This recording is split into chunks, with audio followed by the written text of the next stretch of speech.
ऐसा क्यों बोल रहे हो आप?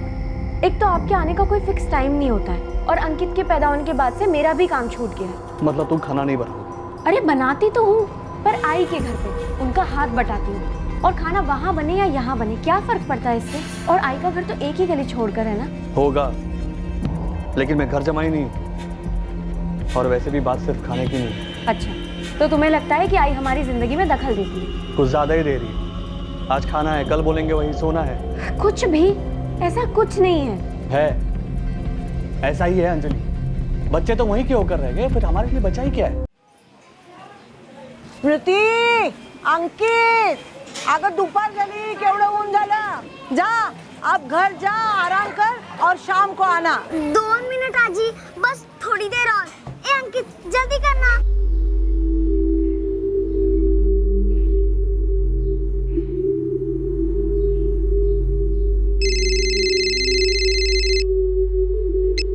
हेलो.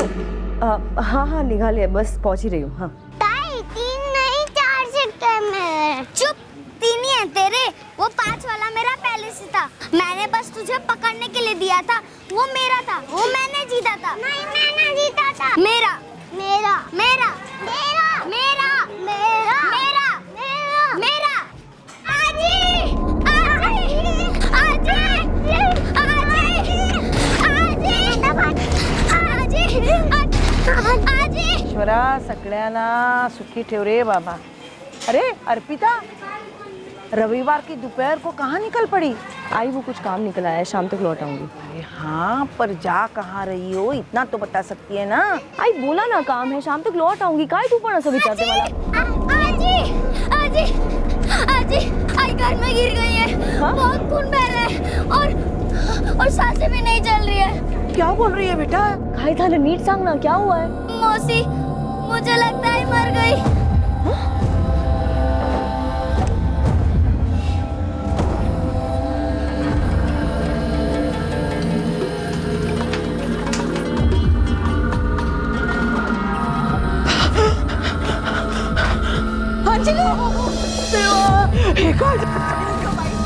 अरे ये लोग चिल्ला क्यों रहे हैं? अहो अहो, हा सरस्वती ताई आणि अर्पिताचा आवाज आहे ना. पता नहीं क्या भंगड़ है. ये अंजलि को क्या हो गया अचानक से? सुन ना दिनेश, मैं भी चलो क्या देखने. नको, तू आ मत आ, मैं देखता हूँ. आई तसं नको बोलूस ग. अंजली उठ ना.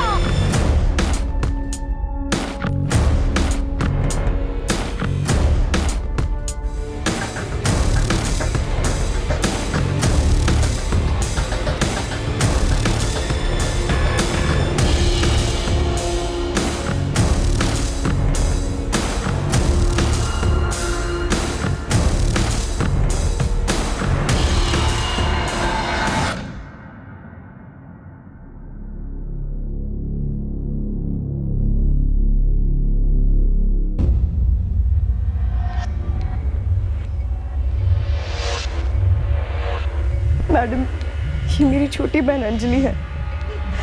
हम लोगों ने साथ में हमारे घर पे खाना खाया, फिर वो यहाँ आ गई क्योंकि उसे घर की सफाई करनी थी और कपड़े धोने थे.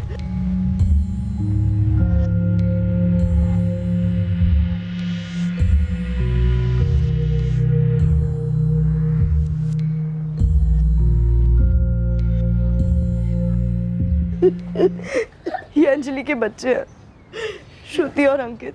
ये हमारे यहाँ पे खेल रहे थे, यहाँ पे आने के लिए निकली और 5 मिनट में चिल्लाते हुए लौटे कि हाँ जी आई मर गई है. यहाँ के देखा तो सच में अंजलि. नहीं साहब, एक चीख भी सुनाई नहीं दी, कुछ भी नहीं. तुम तो यहीं बगल वाले घर में रहते हो ना? जी साहब, मैं टैक्सी चलाता हूँ और इतवार को सिर्फ आधा दिन, इसीलिए टैक्सी लगाकर मैं सुस्ता रहा था.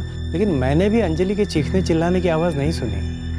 साहब मैं भी बगल में ही रहता हूँ, लेकिन अंजलि वहीनी की एक भी चूचा नहीं सुनी, कुछ भी नहीं. और साहब हमारे यहाँ ना अगर घर में कोई ऊंचा बोलता भी है तो सारे मोहल्ले में पता चलता है. घर में कोई फोर्स एंट्री तो नहीं लग रही सर? दरवाजे से काफी अंदर तक आया था कातिल. जान पहचान वाला ही रहा होगा. सर हथियार कहीं दिखाई नहीं दे रहा. कातिल शायद अपने साथ ले गया हो. और इस मोहल्ले में किसी ने एक आवाज तक नहीं सुनी, ना ही किसी को भागते हुए देखा.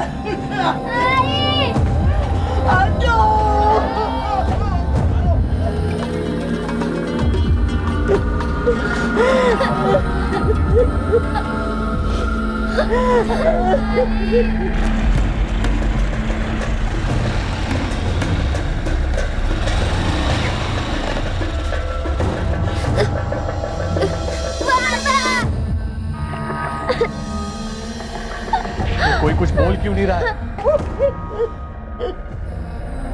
मेरी पत्नी कहाँ है? तुम्हारी पत्नी अब नहीं रही, बॉडी पोस्टमार्टम के लिए भेज दी गई।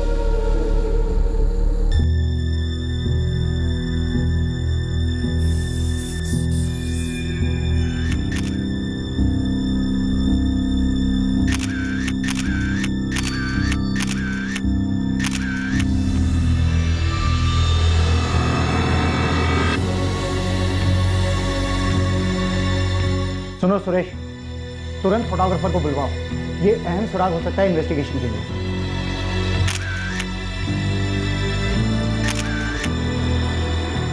साहब, मेरी शिफ्ट चल रही थी फैक्ट्री में जब मेरी साली अर्पिता का मुझे फोन आया। उसने मुझसे कहा कि तुम जल्दी घर आ जाओ, अंजलि को कुछ हुआ है। तभी फोन पर तो उसने कुछ बताया नहीं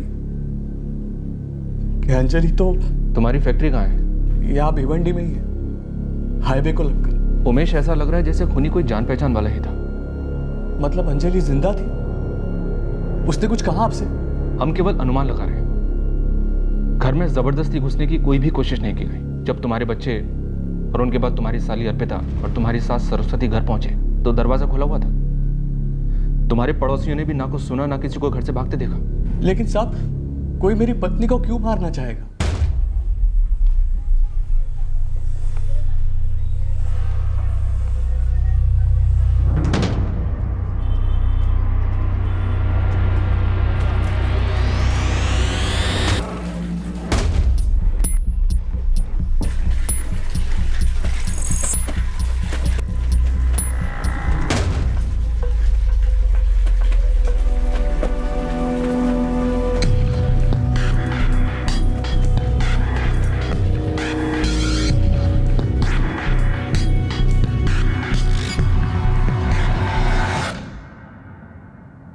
अंकित, श्रुति, तुमने तुम्हारे घर से किसी को आते या जाते हुए देखा?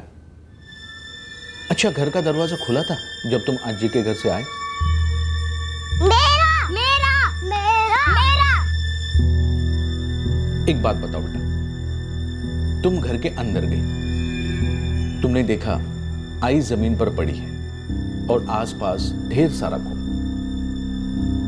तुमने किसी को खिड़की से या दरवाजे से भागते हुए देखा? वो तेरा नहीं था, वो मेरा था। नहीं, मेरा था। अरे नहीं।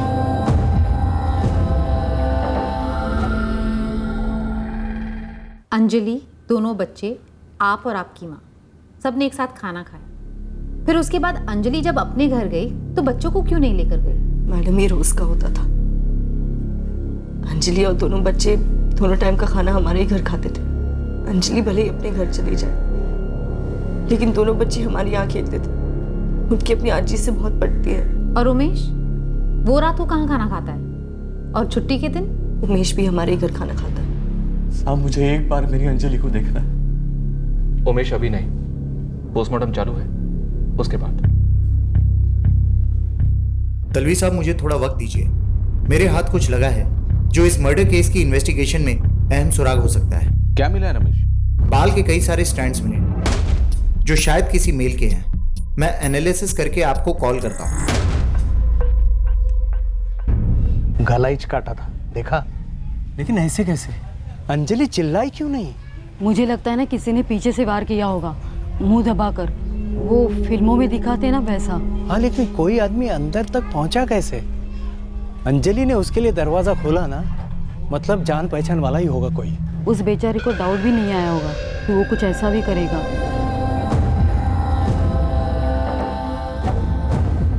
अच्छा, उसकी आई तो बोल रही थी उमेश तो फैक्ट्री पे था फुल टाइम।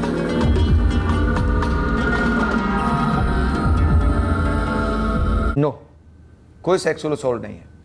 कोई अटेम्प्ट्स? डिटेल स्कैन की है, कोई evident attempt at sexual assault notice नहीं हुआ है। घर में कोई चोरी वोरी भी नहीं हुई है, तो जुर्म का मोटिव न सेक्सुअल असॉल्ट था न चोरी थी। बस सिर्फ मर्डर था। फाइट बैक किया होता तो नाखूनों से अटैकर्स के स्किन के पार्टिकल्स मिलते, पर नहीं है। सर चौल के अपने सारी खबरियों को काम पे लगा दिया है इस अंजलि, उमेश, माँ और बहन के बैकग्राउंड्स के बारे में पता लगाने के लिए। कोई जान पहचान वाला आया होगा मर्डर के इरादे से और प्लान को अंजाम देंगे। सर उमेश के कॉल रिकॉर्ड्स चेक किए, क्लीन।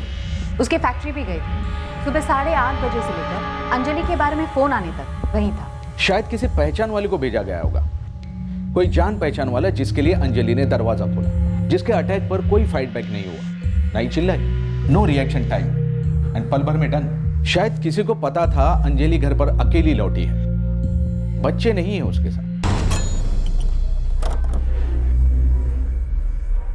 सही मौके की तलाश में था, मौका मिला, लपक पड़ा और पलक झपकते मर्डर कर दिया।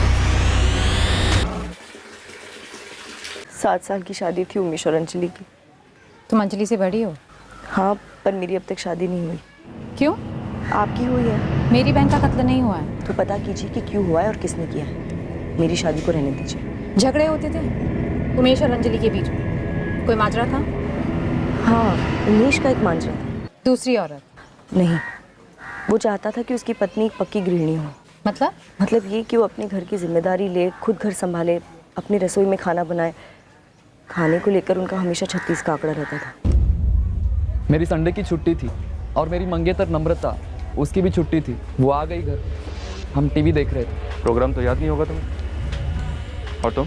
साहब मैं नहा रहा था। अच्छा तुम दोनों एक बात बताओ, ये जो अंजलि का पति है उमेश साने, क्या इसने मरवाया होगा अंजलि को?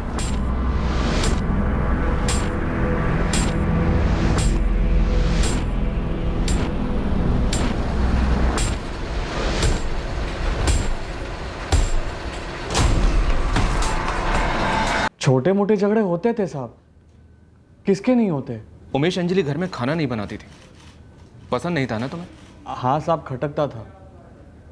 खुद का घर है, अच्छी कमाई है, तो फिर उधर खाने का क्या मतलब। नहीं अंकित, क्यों रो रहा है? झूले पे नहीं झूलने दी तो फिर क्यों रो रहा है? बाद में मैं तुझे झुलाऊंगी, ठीक है? रो मत। और मैं तुझे चॉकलेट भी दूंगी। अरे आप घर पर ही थे तो खाना खाने क्यों नहीं आए? मुझे घर का खाना अच्छा लगता है, अपने घर का। अरे बोझ बोझ क्या बोल रहे हो आप? और भाजी भीजी तो मैं ही खरीद के देती हूँ ना। तो खुद बनाते क्यों नहीं हमारे घर में? ऐसा क्यों बोल रहे हो आप? एक तो आपके आने का कोई फिक्स टाइम नहीं होता है, और अंकित के पैदा होने के बाद से मेरा भी काम छूट गया है। मतलब तुम खाना नहीं बनाओगी? अरे बनाती तो हूँ, पर आई के घर पे उनका हाथ बटाती हूँ, और खाना वहाँ बने या यहाँ बने क्या फर्क पड़ता है इससे? और आई का घर तो एक ही गली छोड़कर है ना। होगा, लेकिन मैं घर जमाई नहीं हूँ, और वैसे भी बात सिर्फ खाने की नहीं। अच्छा, तो तुम्हें लगता है कि आई हमारी जिंदगी में दखल देती है? कुछ ज्यादा ही दे रही है। आज खाना है, कल बोलेंगे वही सोना है। कुछ भी, ऐसा कुछ नहीं है। ऐसा ही है अंजलि, बच्चे तो वहीं के होकर रह गए, फिर हमारे लिए बचा ही क्या है। बस इसी बात को लेकर कभी कभार हो जाता था साहब। लेकिन साहब आप ये सब झगड़े वगड़े का क्यों पूछ रहे हो? कहीं आप मुझ पर तो शक नहीं कर रहे? बिल्कुल कर रहे हैं। क्या बंकस कर रहे हो साहब? उमेश अंजलि चिल्लाई क्यों नहीं? वो तो घर में अकेली थी। और मैं फैक्ट्री में था। तो किसको भेजा था तुमने? नाम बताओ। अहो काय बोलता है तुम इसे? मेरा और अंजलि का एक छोटा सा घरेलू झगड़ा था। अरे उसके लिए तो कोई पागल मेंटली अपनी बीवी का मर्डर करवाएगा। और साहब मैं अंजलि से प्यार करता था, बहुत ज्यादा प्यार करता था मैं उससे।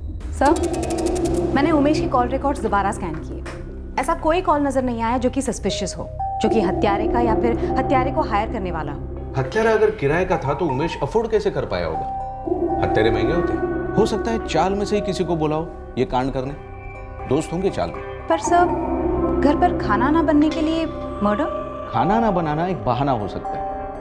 इस झगड़े का फ्रंट ऑफिस, बैकरूम में क्या चल रहा था ये जानना अभी बाकी है।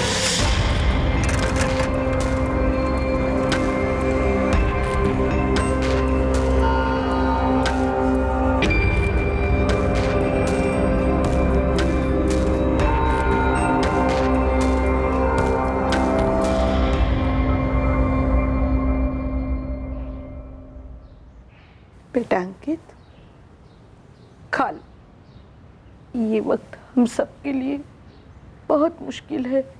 श्रुति, तुम पहले शुरुआत करो।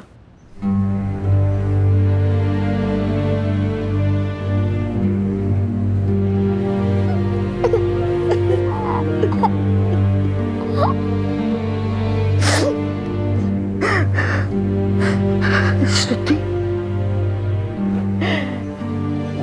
घर से तुमने किसी को निकलते हुए देखा था?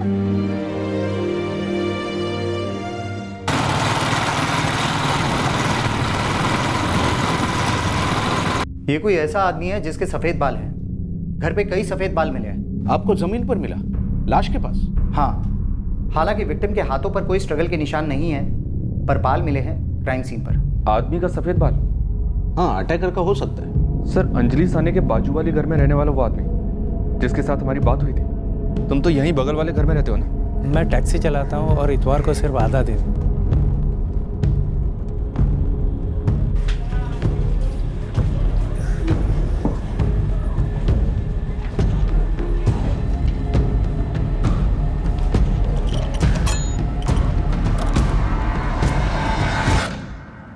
क्राइम सीन से हमें जो बाल मिले वो तुम्हारे बालों के साथ मैच करते हैं घनश्याम प्रजापति। उस इतवार को तुम 1:45 पर घर लौटे। अंजलि भी उसी वक्त लौटी। इत्तेफाक है? अंजलि तुम्हारे बाजू वाले घर में रहती थी, फिर भी तुम दोनों के बीच लगभग हर रोज फोन पर एक बार बात होती थी। साहब, वो मेरी बेटी जैसी थी। बेटी जैसी थी तो मार क्यों डाला? नहीं, मैंने नहीं मारा उसे साहब। मैं तो काम से लौटा, घर गया और मुझे मालूम ही नहीं था कि अंजलि उस वक्त घर पे ही थी। घनश्याम, तुम्हारा सफेद बाल लाश के पास मिला।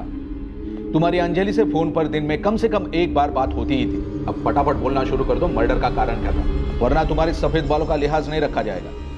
बोलो, क्यों मारा?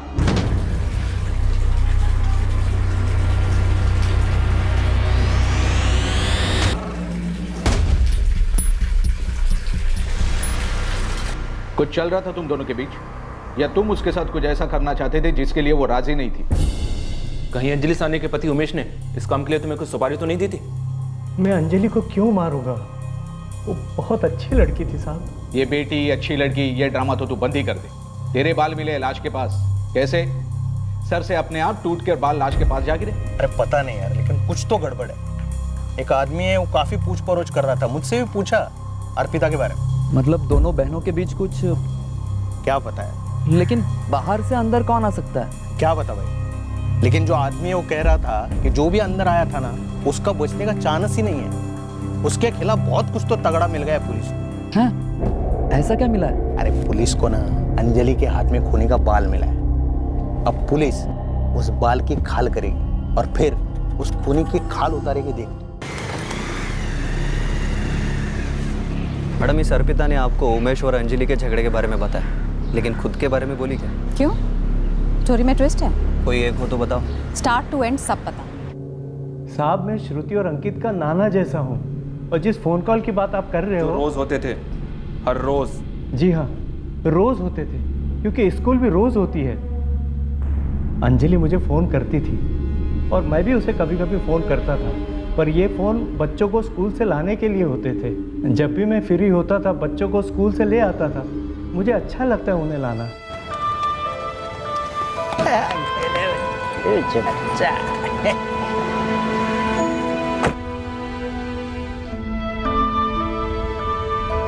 चलो माना कि फोन कॉल्स बच्चों को लेकर होते थे, लेकिन बाल, तुम्हारे बाल लाश के पास कैसे पहुंचे? किसी ने साजिश की तुम्हारे खिलाफ? किसी सलून वाले ने, जो तुम्हारे बाल काटकर लाश के पास छोड़ गया? तुम अंजलि साने के घर भी जाते हो, खासकर तब जब उसका पति उमेश घर पर नहीं रहता हो। इतना घटिया लांछन लगा रहे हैं आप मुझ पर, जबकि मैं आपको पहले बता चुका हूं कि अंजलि मेरी बेटी समान थी। चुप है। बेटी समान, पोता पोती समान, ये सब अपने जेब में रख और सीधे से बोल, तू जाता था कि नहीं अंजलि के घर? हाँ, जाता था, तकरीबन हर रोज शाम को जाता था। किस लिए जाता था? टीवी देखने जाता था। क्या होगा आपका सर? सर अगला कदम क्या होगा? मुझे समाचार देखना पसंद है, पर मेरे घर में टीवी नहीं है। के पास एक पुलिस द्वारा इशू किया गया कैरेक्टर सर्टिफिकेट है, जो उसकी स्पीड अप कैब की फाइल में पाया गया। बूढ़ा हो रहा हूँ, बाल झड़ रहे हैं, टीवी देखते हो बाल झड़ गए होंगे। तेरे सारे झूठों का झड़ने का टाइम आ गया है घनश्याम। ये लास्ट वार्निंग है तेरे को। सच बता, क्यों मारा अंजलि को? अपने किसी लफड़े के कारण या उमेश ने सुपारी दी तुझे? साहब छोटा मुंह बड़ी बात, पर कहना ही पड़ेगा कि आप लोग बिना सबूत, बिना किसी कारण बेकार में हवा में तीर मार रहे हो। मैं आपको बोल चुका हूँ कि अंजलि मेरी बेटी समान थी, मेरी बहुत इज्जत करती थी, मेरी तबीयत के बारे में पूछती थी, और बच्चों को स्कूल से लाना मेरे दिन का सबसे अच्छा काम होता था। मुझे ये घनश्याम सच्चा लग रहा है, लेकिन क्रिमिनल्स टॉप के एक्टर्स हो सकते हैं। अनिता, तुम एक काम करो, बच्चों से बात करो और इस घनश्याम का स्टेटमेंट क्रॉस चेक करो। जी सर। एक और बात सर, अर्पिता के बारे में कुछ हाथ लगा है, काम का हो सकता है। दो बहनों के बीच झगड़ा, लग तो ऐसे ही रहा है। चंदन नाम है उसका, चंदन कामले। अर्पिता, हम चंदन कामले को उठवाने वाले हैं। क्या? हाँ, तो उससे पता करें या तुम खुद ही बताओगे कि क्या छुपा रहे हो तुम लोग? आप मेरी निजी जिंदगी में क्यों दखल दे रही हैं? हाँ, यहाँ मेरी बहन का मर्डर हुआ है और आप चंदन का कनेक्शन निकाल रही हैं। चंदन का कनेक्शन निकाल नहीं रहे, निकला है। तुम्हारे और अंजलि के फोन रिकॉर्ड्स। हाल ही में चंदन तुम दोनों से बात करते रहा और अतीत में काफी करीब रहे हो तुम, तो बताओ क्या माजरा? हाँ, मतलब हाँ, मुझे मालूम है अंजलि साने का मर्डर हुआ है। मैं उसे पर्सनली जानता था। चलो अच्छा हुआ तुमने ये नहीं कहा कि कौन अंजलि साने, मैं किसी अंजलि साने को नहीं जानता। लेकिन मैं ऐसा क्यों कहूँगा सर? अर्पिता को जानते हो? उसे तो कुछ ज़्यादा ही जानते हो। साहब, आप पुलिस वाले हो, सवालों के जवाब तो दूंगा, पर कुछ आगे पीछे तो होना चाहिए। बताइए तो आप मुझसे क्यों पूछ रहे? चाहते क्या हैं आप? अभी के लिए तो हम बस इतना ही चाहते हैं कि तुम बिना देरी किए तुरंत क्राइम ब्रांच ऑफिस में हाजिर हो जाओ।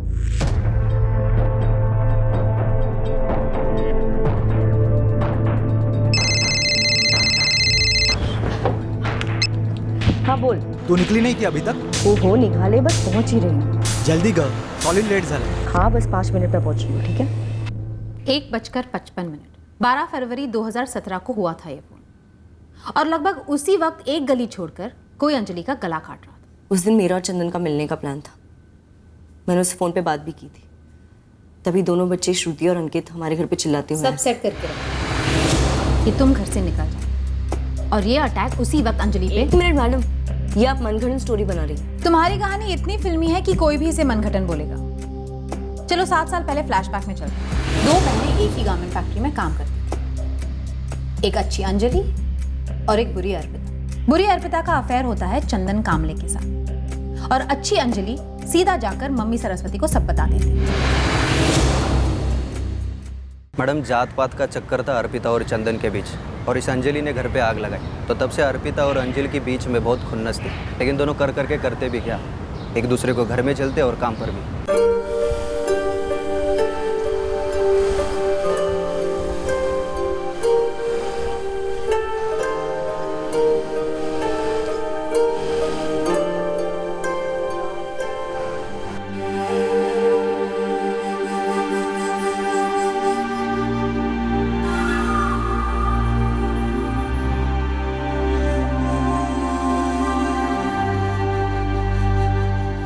अर्पिता की आई हमारे खिलाफ थी। आपको तो मालूम है ये जात का लफड़ा कैसे होता है। इस जात पात के लफड़े के बावजूद 7 साल के बाद भी तेरा और अर्पिता का अफेयर चल रहा है। इतने में अंजलि की शादी भी हो गई, उसके बावजूद वो तेरे साथ मुंह पर टच में थी। सब अंजलि भी उसी फैक्ट्री में काम करती थी जहाँ पर मैं सुपरवाइजर था, कपड़ों की फैक्ट्री। पर वो तो 7 साल पहले था ना। इस बीच फैक्ट्री में कई लड़कियां आई गई होंगी जॉब पर, तो क्या सबके साथ फोन पर टच में है तू? हाँ, क्योंकि अंजलि ने आई को बताया तो मुझे चंदन के बारे में आई को समझाने का मौका ही नहीं मिला। बहुत दुख हुआ, गुस्सा भी आया होगा अंजलि पर। जितना गुस्सा आया था 7 साल में पिघल गई। बहन थी वो मेरी, हो गई उससे गलती, उसकी शादी हो गई थी, और अब मैं भी इंतजार कर रही हूँ कि कब मेरी और चंदन की शादी हो। बहुत जल्दी करने की सोच रही हूँ। तो क्या अब तक सिर्फ तुम्हारी आई की जात पात वाली जिद ही जिम्मेदार थी? हाँ। या फिर कहीं ऐसा तो नहीं कि तुम्हारे और चंदन के बीच तुम्हारी आई नहीं, खुद अंजलि थी बीच का कांटा? ये क्या बकवास कर रही हैं आप? अंजलि और चंदन के बीच क्या था अर्पिता? सब अंजलि का पहला बच्चा होने के बाद वो मेरे पास आई थी काम के लिए। वो बराबर टच में रहती है मेरे काम के लिए, सिर्फ काम के लिए। तो क्या अब भी वो किसी यूनिट में काम कर रही थी? नहीं साहब, उसका दूसरा बच्चा होने के बाद उसने काम छोड़ दिया। और वो बच्चा 5 साल का हो गया। लेकिन तेरी और अंजलि की बात हुई थी सिर्फ 15 दिन पहले। अब जब वो काम ही नहीं कर रही थी तो ये बात किस बारे में हो रही थी? साहब, यहाँ पर जितने भी यूनिट हैं वहाँ पर मैं बतौर सुपरवाइजर काम कर चुका हूँ, तो कई सारे वर्कर्स मुझे फ़ोन करते रहते हैं तेरे फोन रिकॉर्ड्स में से ही एक एक आदमी से बात किया हमने। उन्हीं में से हमें किसी ने बताया कि तेरा और अर्पिता का जबरदस्त झगड़ा हुआ था। हाँ साहब, हुआ था। किसको लेकर हुआ था? अंजलि। अपनी सगी बहन के साथ इस तरह का मुकाबला कि कहीं गुस्सा कभी पिघला ही नहीं था। मैं जानती हूँ ऐसा गुस्सा कभी कम नहीं होता। अर्पिता, क्या बात थी? कौन सा हिसाब चुकता करना चाहती थी तुम अंजलि से? कोई हिसाब चुकता नहीं करना चाहती थी। हाँ, जितनी जलन होनी चाहिए थी उतनी होती थी, पर मैंने कभी बदले की नहीं सोची। बस एक डर था हमेशा मेरे अंदर।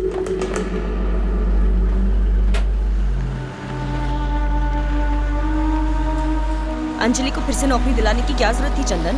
ये क्या बोल रही है तू अर्पिता? वो बहन है तेरी, घर खर्च के लिए तो पैसे कमाना चाहती है, और अभी तो उसको बच्चा हुआ है। तो तू मसीहा बन के टपक गया उसकी जिंदगी में? इतना क्यों प्यार आ रहा है तुझे उस पे? बकवास मत कर, समझी ना? चंदन सच बता, मेरी पीठ पीछे क्या गुल खिला रहे हो तुम दोनों? येड़े जैसी बात मत कर, समझी ना? एक तो तू मेरे पे शक कर रही है, उसके ऊपर तू अपने बहन पर भी शक कर रही है। तेरा दिल क्यों इतना बड़ा हो रहा है उस अंजलि के लिए? क्यों तू उस पे मेहरबान हो रहा है? आई तो पहले से ही उस पे मेहरबान। शांत हो जा। देख, मैं तेरे सर की कसम खाकर बोलता हूँ, मेरे और अंजलि के बीच में कुछ नहीं है। अरे मेरे लिए बस तू है, सिर्फ तू। अब ये राग मत दो मुझे कि चंदन ने सर पे हाथ क्या रख दिया, एक कसम क्या खाए। तुम सीधा जलन खाओ से लेकर संत बन गए। मैं ना संत हूँ ना जलन खाऊं, मैं बस आप ही की तरह एक साधारण औरत हूँ। हाँ, मुझे अंजलि पे बहुत गुस्सा आया था जब उसने आई को मेरे और चंदन के बारे में बताया, और चंदन भी उसकी जी तोड़ मदद किए जा रहा था। बस यही गुस्सा था मेरे अंदर, पर टाइम के साथ सब कुछ बदल गया, खास करके अंकित के आने के बाद। मैडम, हमारे बीच में कोई मसला नहीं था और मैंने नहीं मारा मेरी बहन को। दो बहनों के बीच जलन हो सकती है, गुस्सा हो सकता है, पर जरूरी नहीं कि वो गुस्सा जान लेकर ही खत्म। संडे को अर्पिता मंडे को अंजलि से मिल रहा होगा था, इस बात से हमें कोई फर्क नहीं पड़ता। हमें सिर्फ अंजलि के मर्डर का पता करना है। अर्पिता ने करवाया? अर्पिता अपने बहन को ऐसे नहीं मार सकती और ना ही मरवा सकती। मैं अर्पिता को अच्छी तरह से जानता हूँ। भले ही वो अपने बहन के साथ ज़्यादा फ्रेंडली ना हो, करीब ना हो, पर वो उसकी दुश्मन भी नहीं है कि उसकी हत्या के बारे में सोचे।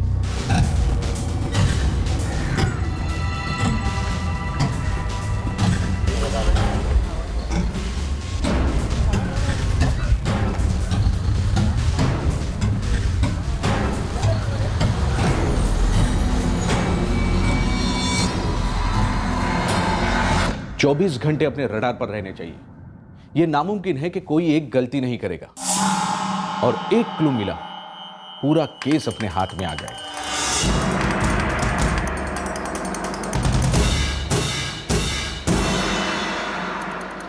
सर, उमेश साहनी को हम पूरी तरह से बिल्कुल भी रूल आउट नहीं कर। हो सकता है कि उसने चंदन और अपनी बीवी अंजलि के बीच कुछ भाप लिया और किसी को भेज दिया अंजलि को मारने के लिए। घनश्याम प्रजापति भी स्ट्रॉन्ग सस्पेक्ट है आपने, हालांकि उसने एकदम इमोशनल कहानी बताई है। सर, मेरी दोनों बच्चों से बात हुई, वो कह रहे थे कि घनश्याम उन्हें स्कूल से लेने आता था। ये पार्ट तो सच है। जरूरी नहीं एक पार्ट सच है तो दूसरा भी सच होगा। घनश्याम अंजलि के घर सिर्फ टीवी देखने जाता था, शायद कभी हद पार कर गया।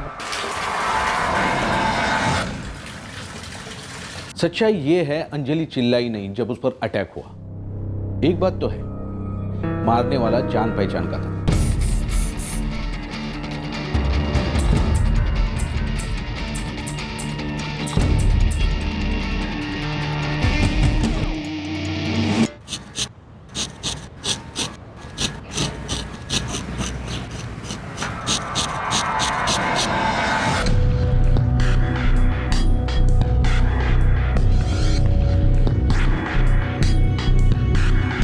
साहब, 4 दिन पहले खबर उड़ी थी कि आप लोगों को अंजलि के हाथ में खूनी के बाल मिले। हाँ तो साहब, यही उड़ती खबर पूरे शंभू नगर चली में आग की तरह फैल गई है कि अब तो खूनी का बचने का कोई चांस ही नहीं। शिवा, मुद्दे पर आ। आज ही मुझे पता चला कि पिछले 4 दिनों से एक बंदा अचानक अपना सर मुंडवा कर घूम रहा है। कौन है ये बंदा?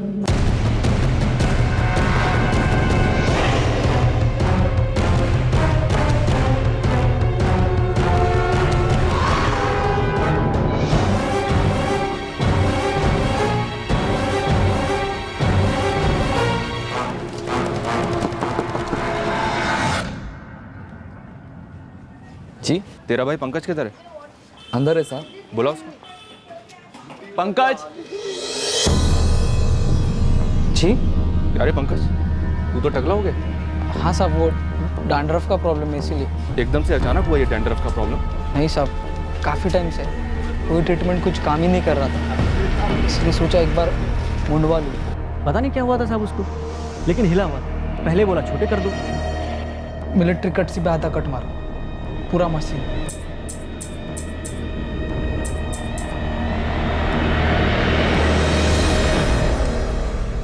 बराबर है इतना छोटा? नहीं नहीं, मज़ा नहीं आया। एक काम कर, पूरा बारीक कर, एकदम टकला।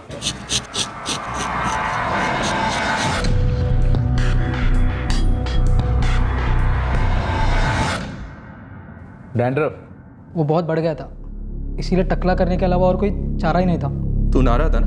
क्या क्या साहब? अबे संडे की दोपहर को जब अंजलि साने का मर्डर हुआ था तेरी चौल में, तूने कहा था ना कि तू ना रहा था, भूल गया? नहीं नहीं साहब, भूला नहीं, मैं नहा ही रहा था। मैडम, हम लोग अभी अभी कोल्हापुर से आए हैं और आते ही अंजलि के बारे में सुना। आपका बड़ा बेटा दिनेश बता रहा था कि आपका छोटा बेटा पंकज आपके साथ नहीं, आपकी बेटी और दामाद के साथ चेंबूर में रहता है। जी सच है। तो 12 फरवरी को पंकज यहाँ क्यों आया था, जिस दिन अंजलि का कत्ल हुआ था? ऐसे ही मिलने। और अलग क्यों रहता है? अंजलि के बारे में सुन के हमें धक्का लगा है। लेकिन ये मेरे सवाल का जवाब नहीं है। 12 फरवरी को पंकज यहाँ क्यों आया था और वो आप लोगों के साथ क्यों नहीं रहता? तेरे बहन से बात हुई, वो तो बोल रही थी उस इतवार को तू सुबह सुबह नहा कर निकला था अपने माँ बाप के घर आने के लिए। यहाँ आकर फिर नहाया? गर्मी कुछ ज्यादा लग रही थी या कुछ ज्यादा मैला हो गया था, या दोनों? दोनों भी नहीं साहब, वो डैंड्रफ के कारण बहुत खुजली हो रही थी, इसीलिए शैम्पू लगाकर दोबारा नहाया। लेकिन यहाँ तो शैम्पू वैम्पू जैसी कोई चीज़ मिलती नहीं, और पानी तो मांगने से भी नहीं मिलता एक बूंद।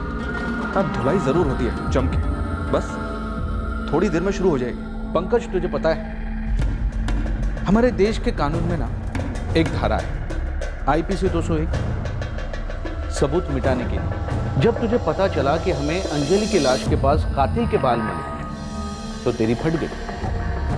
क्यों फटी? क्योंकि कातिल तू है और डर के मारे तूने अपना सर मुंडवा लिया। यार तूने तो हमारा सारा एविडेंस ही खत्म कर दिया यार। सर, खूनी यही है। इसकी और अंजलि की टेंशन वाली हिस्ट्री रही। अब उस दिन ये अंजलि को मारने के इरादे से आया था या किसी और इरादे से, वो तो ये खुद ही बताएगा। उसकी हरकतों की वजह से हमने हमारी बड़ी बेटी और दामाद के पास रहने भेजा चेंबूर। वो यहाँ हमारा नाम खराब कर रहा था और हम नहीं चाहते थे कि और खराब करे। ऐसा क्या किया था पंकज ने?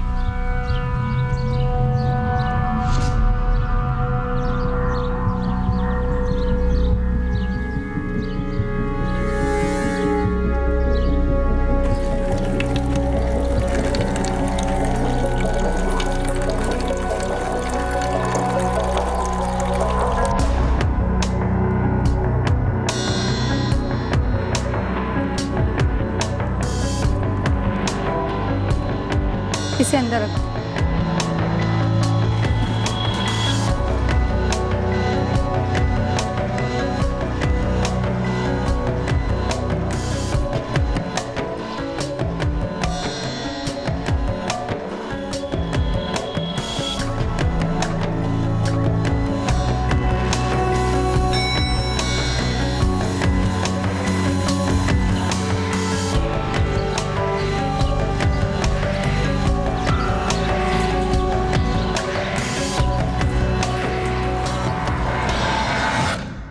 मुझे उसकी तरफ फीलिंग्स थी।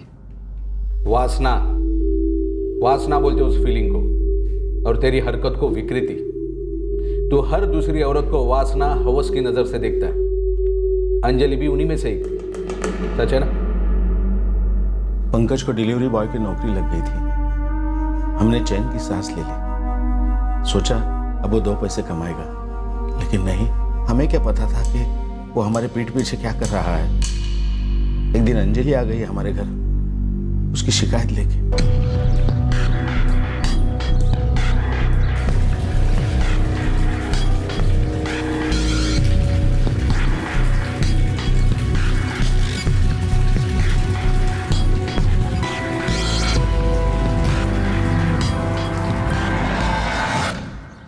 चला तभी मैं सोचूं कि मैं बार बार कांच को बंद करती हूँ और इसे खोल कौन देता है।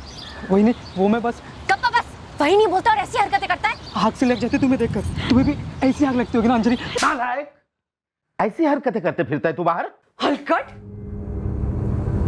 हे बघ अंजलि, इस नालक की तरफ से मैं माफी मांग रही हूँ। माफ कर गया ला। कशाला काकी, आप क्यों शर्मिंदा हो रही हैं? ये तो हमेशा ऐसे ही करता है। जब मैं अंकित को अपनी गोदी में लेकर बैठती हूँ ना उसे खाना खिलाने या सुलाने के लिए, तभी उसे खिलाने के बहाने से मेरी गोदी से उठाता है। तब इसका हाथ कहाँ कहाँ लगता है, इसे लगता है कि मुझे कुछ समझ में नहीं आता है। और डेयरिंग देखो इसकी, मुझसे पूछता है कि तुम्हें भी मजा आता होगा ना। नालायक कहीं का। देखो बेटी, इसकी तरफ से मैं तुम्हारी माफी मांगता हूँ। इसके बाद ऐसी शर्मनाक हरकत कभी नहीं होगी, न तुम्हारे साथ न किसी और लड़की के साथ। इसके बाद ये लड़का इस मोहल्ले में तुम्हें दिखेगा ही नहीं। मैं आप दोनों की बहुत इज्जत करती हूँ, इसीलिए इसको यहाँ लेकर आई हूँ। वरना अगर उमेश को बताती ना तो जबरदस्ती मारामारी हो जाती। नहीं। और अगर पुलिस स्टेशन गई तो सीधा इसको अंदर कर देंगे। मैंने आप दोनों का बहुत लिहाज रख लिया, लेकिन अब और नहीं। अल्लाह माफ करा। तभी हमने उसे चेंबूर भेज दिया, हमारी बड़ी बेटी और दामाद के साथ रहने। दिनेश, तुम्हें मालूम था ये सब? मालूम था, लेकिन उस दिन वो अंजलि वहीनी का कत्ल करने आया है, ये तो मैंने सपने में भी सोचा नहीं था। नहीं साहब, मैं उसका मर्डर करने के इरादे से नहीं लौटा था उस दिन चेंबूर से। मैं तो उसे मिलना चाहता था। मुझे लगता था उसे भी मेरी तरफ खिंचाव है, सेक्स का खिंचाव, बस वो बोलती नहीं थी। उस दिन मैंने देखा उसके घर का दरवाजा खुला था, बस एकदम से अचानक से तलब जाग उठी।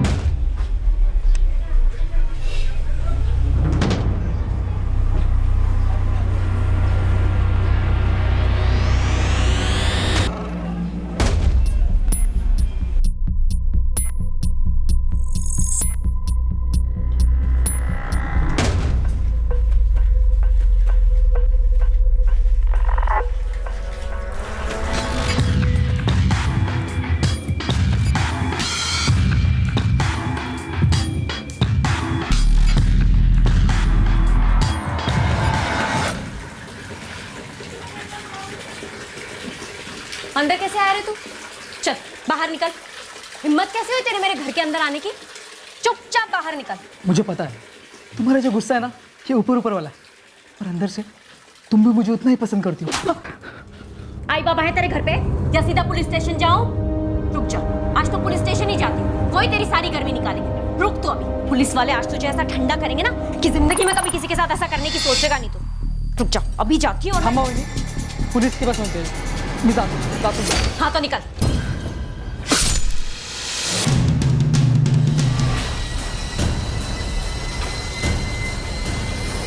सर,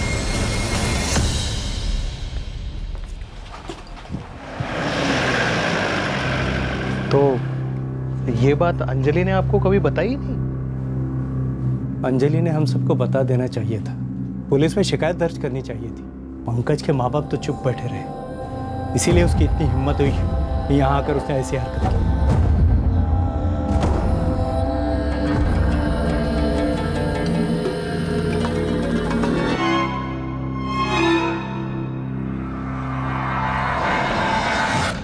तो वो सफेद बाल वाकई घनश्याम का था जो टीवी देखते वक्त अंजलि के घर पे झड़ गया था। महज एक इत्तेफाक? पॉसिबिलिटी तो वही है। उसे एक इत्तेफाक से झड़े सफेद बाल ने मुजरिम की काली करतूत को सबके सामने ला दिया, वरना काफी मुश्किल होती इस केस की क्रैकिंग। शायद नामुमकिन होता, क्योंकि अंजलि ने सिर्फ और सिर्फ पंकज के माँ बाप को उसके पहले के हरकत के बारे में शिकायत की थी, और माँ बाप का अपने ही संतान को रिपोर्ट करने के चांसेस लगभग ना के बराबर होते। वो शिकायत एक मजबूत दस्तक थी पंकज के माँ बाप के लिए। तभी के तभी पंकज की काउंसलिंग की जाती या हमारे पास आए होते तो आज शायद अंजलि जिंदा होती। किसी जुर्म या मुजरिम को छुपाने से हुए नुकसान की भरपाई तो नहीं होती ना। जैसे ही किसी करीबी इंसान की फितरत एबनॉर्मलिटी के कगार पर दिखाई देती है, बिना संकोच, बिना समय गंवाए उस व्यक्ति का इलाज बेहद जरूरी है। एक दिमागी मर्ज को, जुर्म को जन्म देने का इंतजार ना करें। जुर्म वो बाढ़ है जो डुबोते वक्त अपने और परायों के बीच फर्क नहीं करती।